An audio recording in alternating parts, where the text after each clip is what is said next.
story you are about to hear is true. The names have been changed to protect the innocent.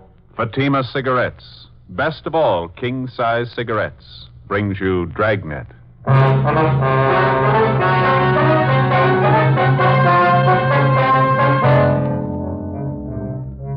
You're a detective sergeant. You're assigned to burglary detail.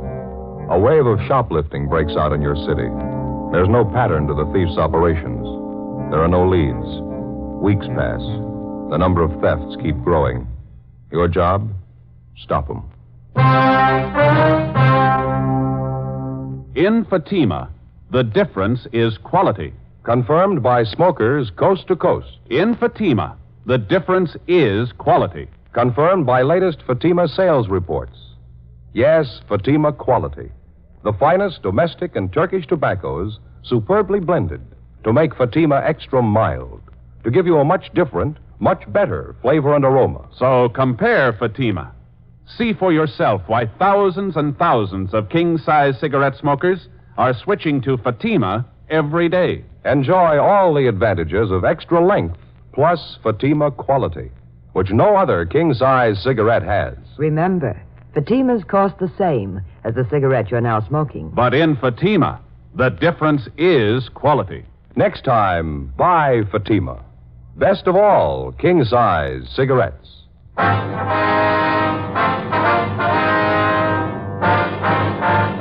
Dragnet, the documented drama of an actual crime.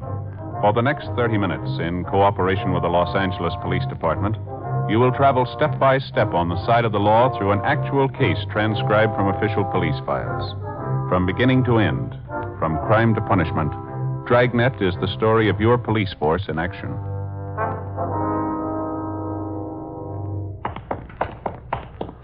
It was Tuesday, August 22nd. It was hot in Los Angeles. We were working the day watch out of burglary detail. My partner's Ben Romero. The boss is Captain Wisdom. My name's Friday. It was 2:18 p.m. when we got to Anthony's Store for Women, the general manager's office. Mr. Elliott? Come right in. Thank you. Thank you. My name's Romero, sir. I talked to you on the phone. This is my partner, Sergeant Friday. How do you do? Elliott, how are you? Certainly glad to see you. Let me get another chair here. Thank you very much. I haven't had time for my after-lunch cigarette yet. Care to join me? No, thank you, sir. I got a light for you. Oh, yeah, thanks. Well, I guess you know what the problem is. No need for me to go all the way back and start from the beginning. I didn't get it quite clear on the phone, Mr. Elliott. When did this last thing come up? Well, the way we have figured out, it must have happened around closing time yesterday, between 5:30, we figure. The store was pretty crowded at that time, was it? Yeah, it's pretty busy. We had a special pre-winter showing in the fur department. No one noticed it was gone until after we'd closed up. Uh-huh. Can you give us a description of the piece of merchandise, Mr. Elliott? Yes, yeah. You got it right. Complete description, you see. Silver blue mink stole, satin lining, 2 slash pockets, silver chain fastener. Complete description of it for you. Yes, I see. Thank you. These are the code numbers and the serial numbers on it, is that right? That's right. The whole thing's getting way out of hand, Sergeant. We've had a lot of things lifted from the store the last few weeks, but nothing this big. If this keeps up, I don't see how we're going to get our insurance renewed. I guess your store detectives are working on this latest one, the missing fur? Yes, but it's the same as all the recent cases we've had. They haven't been able to find a thing. All the personnel have been checked, all the people who were around the department when the fur was stolen. I mean, those it was possible to check on. As far as we know, they're all clear. Uh-huh. What were the circumstances of this thing, Mr. Elliott? I mean, was this mink stole on a display rack? Did one of the models have it on? Exactly how was it? Well, it was modeled, yes. Uh-huh. After it was shown to several parties, it was put back in stock. We have a special rack for the stoles, regular enclosed cabinets, sliding doors on it. Cabinets usually open during store hours. I see. There was a store detective in the department at the time. All those salespeople were standing around. I can't understand why one of them didn't see it happen. Mm-hmm. Mr. Elliott, you say this is the first time an expensive item like this has been lifted from your store? That's right. Now, about the personnel, Mr. Elliott, you say there's been a check made on each one of them since this thing started? Yes, sir, that's correct. And there's no reason to be suspicious at all of any one of your people? Well, as a matter of fact, there is one, Sergeant. Sales girl. She was up in 5 in the Suite 16 shop. Then she was moved down to cosmetics on the street floor. What is it that makes you suspicious for her? Well, before I say anything, I want to make it perfectly clear to you. We've never had any real proof that there was something wrong there. Dorothy started with us 8 years ago. That's the girl's name, Dorothy Kirkman. Mm-hmm. She came to us right out of high school. She seemed to be doing all right, got along with the customers, dressed neatly, always on time. And all of a sudden, this shoplifting started. We didn't think there was any connection at first. Thought it was only coincidence. How do you mean, sir? Well, just for instance, wait a minute. Get the file on that right here on the desk. I see. Yeah. Here it is. Out of the first 14 items that disappear, 6 of them were out of Dorothy Kirkman's department, right out of her section. Cashmere sweaters, expensive blouses, scarves. As I say, at first we wrote it off to coincidence, but it kept recurring. Her section almost seemed to be the focal point of all the shoplifting. That was at the beginning, of course. Did you have the Kirkman girl watched, Mr. Elliott? Yes, we did. The department head kept an eye on her, and, well, I guess Dorothy noticed it. She resented it quite a bit, had a little spat with the head of the department. We thought it'd be best for everyone if she transferred. So we had her moved downstairs to cosmetics. Mm-hmm. How did that arrangement work out? Well, for the first few weeks, fine. And we started missing things out of cosmetics. A lot of it didn't amount to too much. A lot of it did. Makeup kits, expensive perfumes. This time we called her in, tried to talk to her about it in a nice way. She got very resentful. Mm-hmm. She denied knowing anything about it, is that it? Yeah, she got very upset. Of course, there is one thing I will say. The items in cosmetics are on display all over the counters. Fell easy for anybody to pick them up. The fact still remains the stealing began in her department upstairs.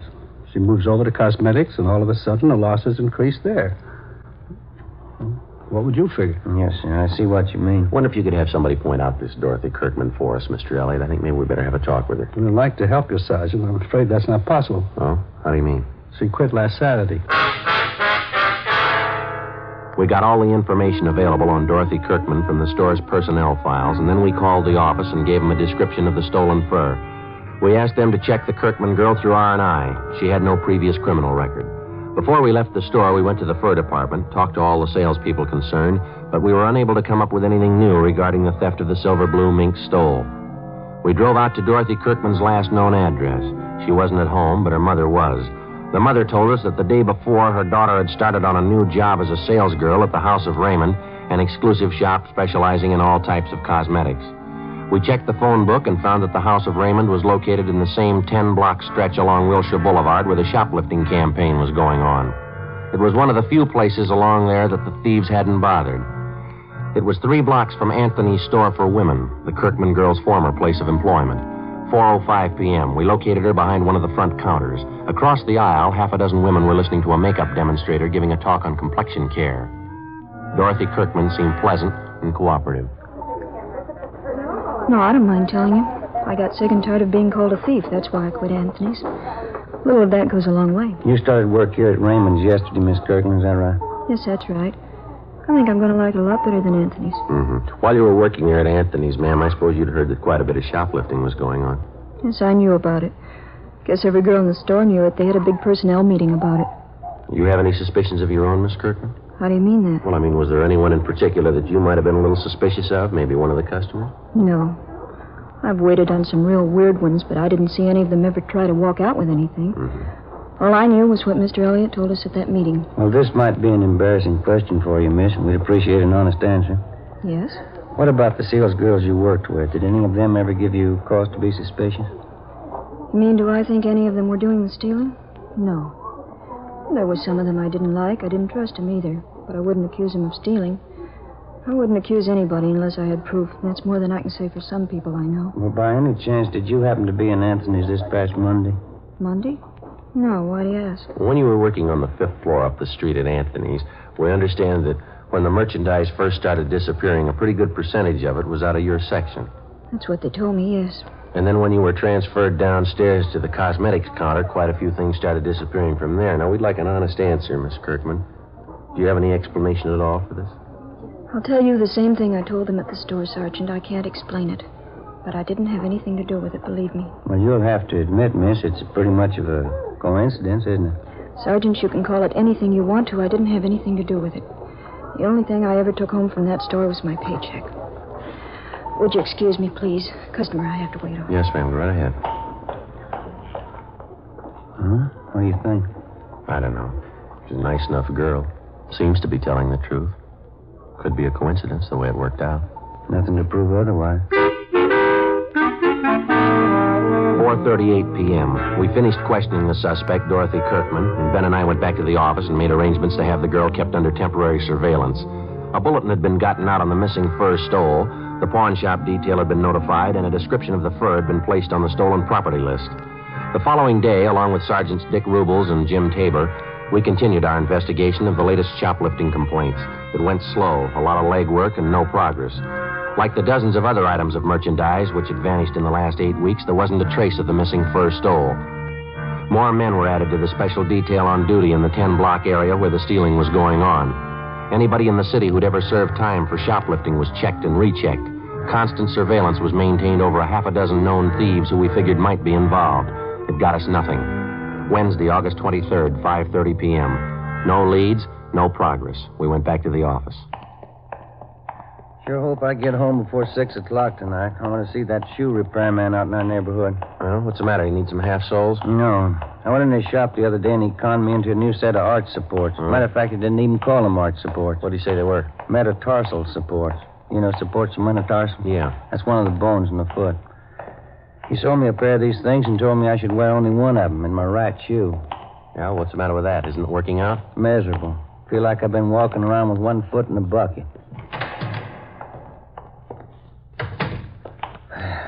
I'll check the book. Okay.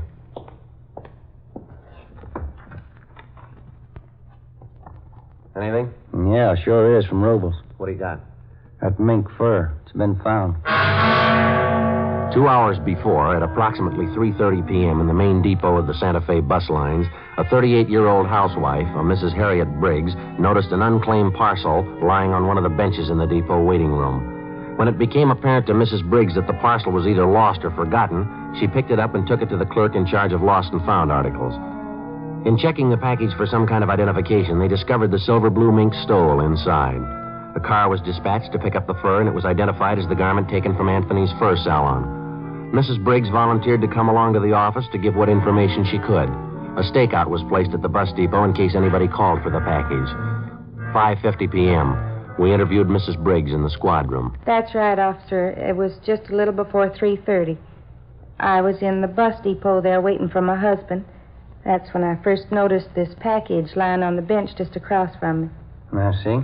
Would you go on, please, Miss Briggs? I didn't think anything of it at first. I went on reading the afternoon paper, but no one came for the package. It was just lying there. Was there a long time. Well, how long would you say, ma'am? I mean, before you picked it up and took it to the lost and found clerk? Oh, I'd say 20 minutes, half an hour. That much at least. I left it with the young man at the counter there, and I told him I'd be back to see if anyone claimed it. Well, when I did get back, that's after I had dinner with my husband, Carl, we found out what was in the package. It's certainly strange. Don't you think, officer? Yes, ma'am. Did you happen to notice at all who it was that left the package there? Well, I'm not really sure, officer, but I think I know who it was.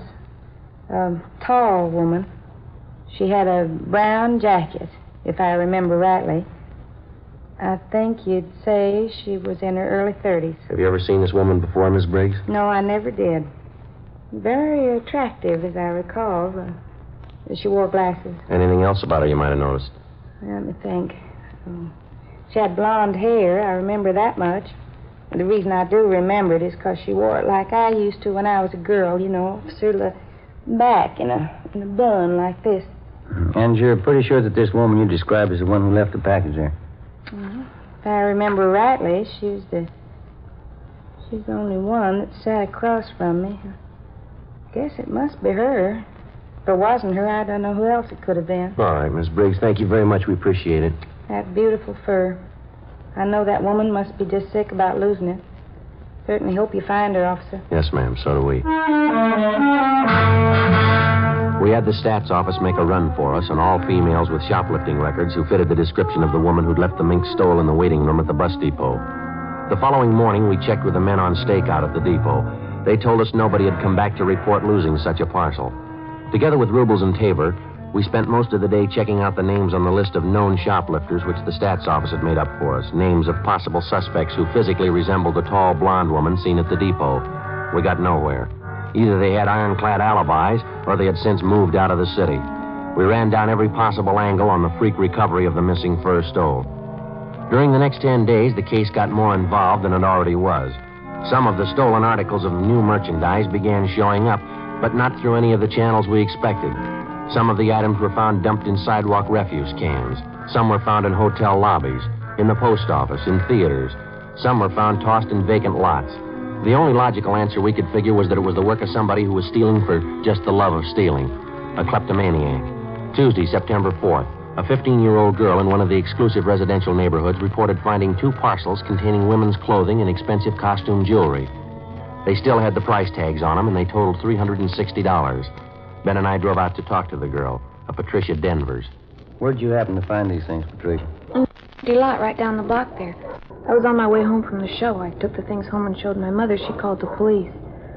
If nobody claims this package with the costume jewelry, can I keep it? Certainly beautiful. No, I'm afraid not, miss. We know who the things belong to. We're going to have to return them. Oh, I certainly don't understand that. Well, how do you mean? Well, as far as I could see, she threw the things away. I thought she didn't want them. What do you mean? Who didn't want them? Well, the lady who threw them in the empty lot. You saw who it was that threw the packages in that lot, did you? Yes, I was on my way home from the show, just like I told you. I could see this lady walking up ahead of me. She was about a block away, I guess. When she went by the lot, I saw her take these packages from under her arm and toss them in the grass. She wouldn't do that if she wanted them, would she? Did you get a good look at this woman? You have any idea what she looks like? She's a good-looking woman. Tall. She has beautiful blonde hair. Her husband's a doctor. And you know who she is? You've seen her before? Well, I don't know her to talk to. I just see her around the neighborhood. Does she live around here? Do you know that? Yeah, right next door to my girlfriend.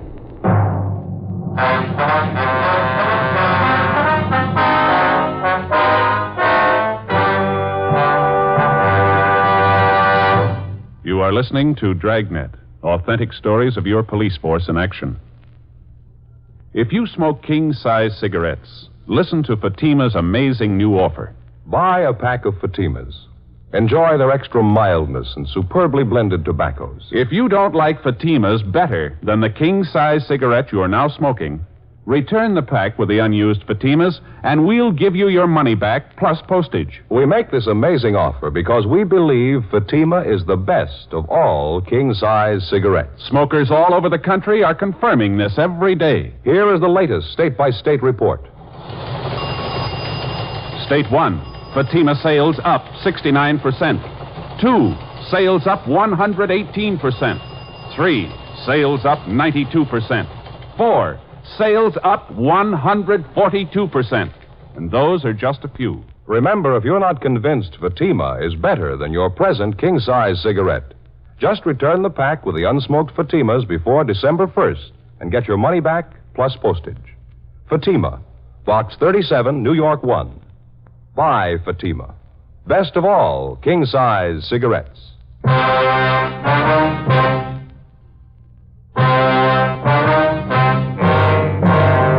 Tuesday, September 4th, 5:15 p.m. With the help of the 15-year-old girl, Patricia Denvers, we got the name and address of the woman who had been seen tossing the parcels of stolen merchandise into a vacant lot in the west end of the city.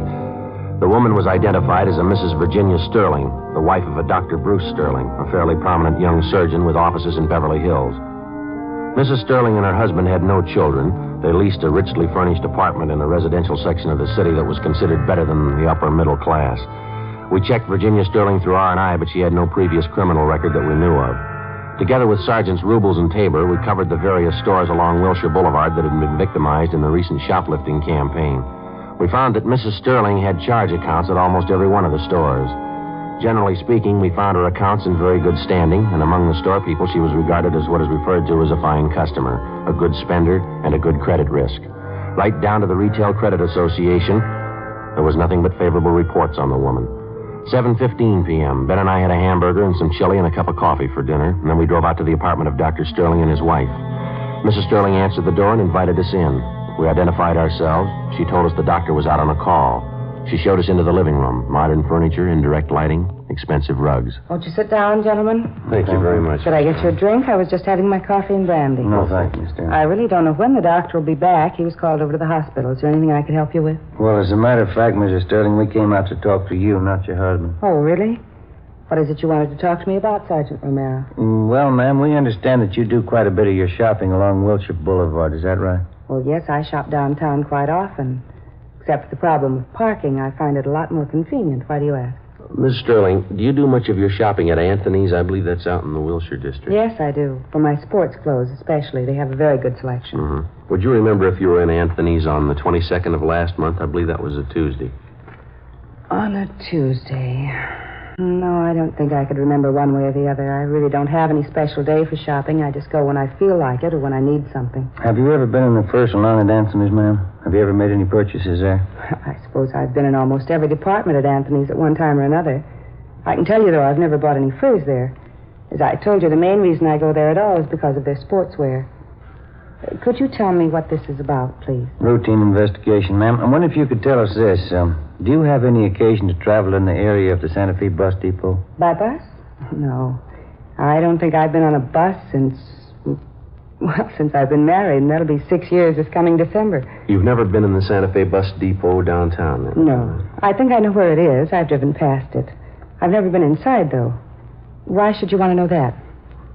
Well, Miss Sterling, we're going to be honest with you. This has to do with an investigation we're on. Now, we've had a couple of reports that you were seen at the Santa Fe bus depot on August 23rd. That was on a Wednesday. Reports came from pretty reliable people. Well, I certainly consider myself reliable, and I say I've never been there.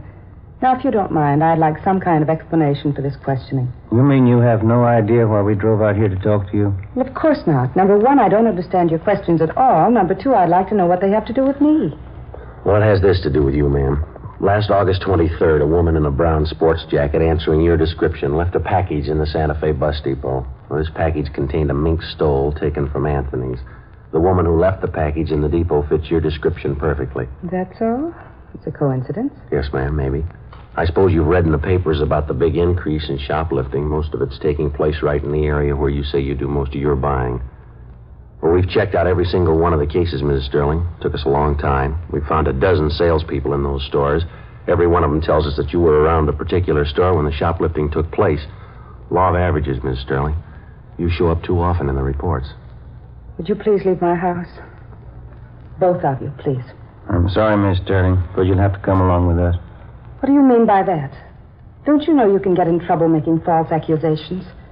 I'm going to call my husband right now. Yes, ma'am, if you like. Go right ahead.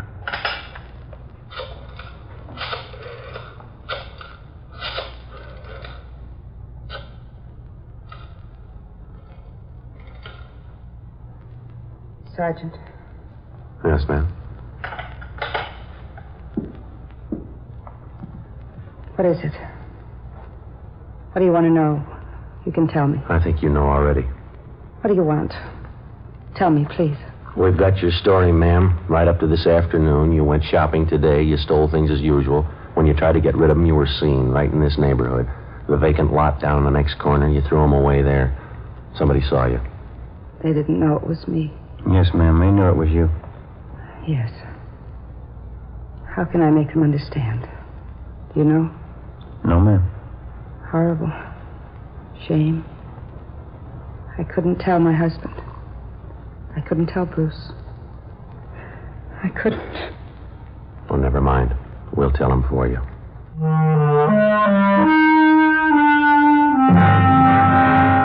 9:35 p.m. We got in the car and drove Mrs. Sterling downtown to the city hall. We took her to the interrogation room, called a police stenographer, and we began to take her complete statement. One of the first things she did was to admit full responsibility for the series of shopliftings which had been going on for over 2 months. She told us that her kleptomania, the urge to steal things, had started with her as far back as her junior high school years. She admitted as a girl she stole books, tablets, pencils, pieces of chalk. And as she grew older, it seemed to get more serious with her. It carried over into her college years. And that's when her stealing first got her into trouble. It was when I joined this sorority. It was just like high school. I was all alone. We had a lot of clever girls in our house. Some of them were smart, some of them were pretty. All of them seemed to be doing something except me. I had to prove it to them. I guess I had to prove it to myself. I was smart, too. See, you figured that taking things was the best way to prove that. Yes, I suppose so. Of course, it wasn't easy, you know. The awful part was I got caught one day. It was kind of a relief in a way. I mean, how could they know I was just as smart as they were? If They didn't find out what I was doing. Did you stay on at college after that, Miss Sterling? Oh, no, I couldn't after that. They voted me out of the sorority. There wasn't anything to do but leave, so I left. Uh-huh. What happened after that? I went to New York and stayed with an aunt I have there. I got a job. Had several jobs. The same thing came up again. I lost 2 of the jobs. Same thing over again. I just couldn't help it. Always means so much to me. Taking things, not being caught, getting away. Getting away. The things I took, they never meant anything to me. Nothing. Just taking them, not having anyone knowing. That's all that was important. It made up for that feeling, being all alone. Yes, ma'am. And this thing went on, even after you were married? No, not at first. I guess maybe a year or 2. We were very happy, Bruce and I. And then he got busy, came out here and began to build his practice. I didn't see as much of him. We both wanted children. We wanted them very much. There weren't any. Bruce began to spend more time away from home. It was just like before. Same thing. I wasn't important. I was all alone again. Wasn't anybody. You know what I mean, don't you, Sergeant? Yes, ma'am. There ought to be an answer someplace. There isn't anything worse than being alone. Is there? I get it. Interrogation room Friday. Yeah, Dick. Mm-hmm.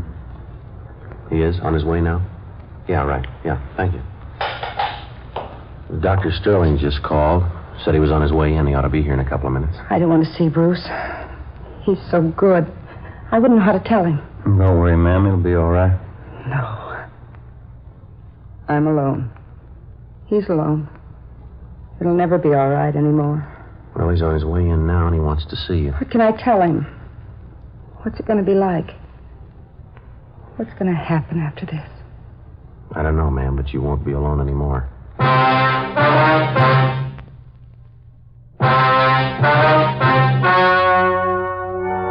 The story you have just heard was true. The names were changed to protect the innocent. On December 9th, trial was held in Superior Court, Department 88, City and County of Los Angeles, State of California. In a moment, the results of that trial. And now, here's our star, Jack Webb. Thank you. Friends, a few minutes ago, we told you exactly why smokers all over the country are switching to king-size Fatimas. It's because Fatimas are extra mild, because they have a much better flavor and aroma. Now, if you haven't tried Fatimas yet, here's where you come in. We feel so sure that you'll enjoy Fatima quality that we make this offer. Buy a pack of Fatimas. If you don't like Fatimas better than the king-size cigarette you've been smoking, just return the pack and the unsmoked cigarettes and we'll send you your money back, plus postage. You see, we're convinced that Fatima is the best of all king-size cigarettes. Buy a pack of Fatimas today. I know you'll agree.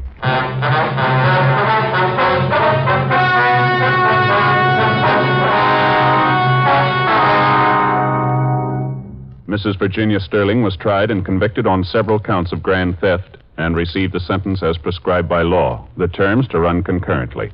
Grand theft is punishable by imprisonment for not less than 1 or more than 10 years.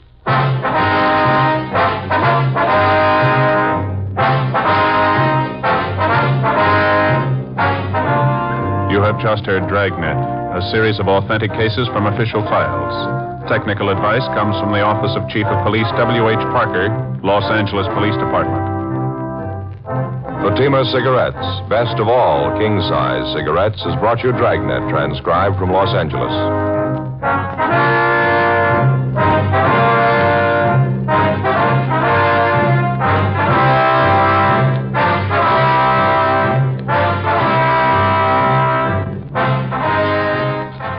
Stay tuned for Counter Spy, next on NBC.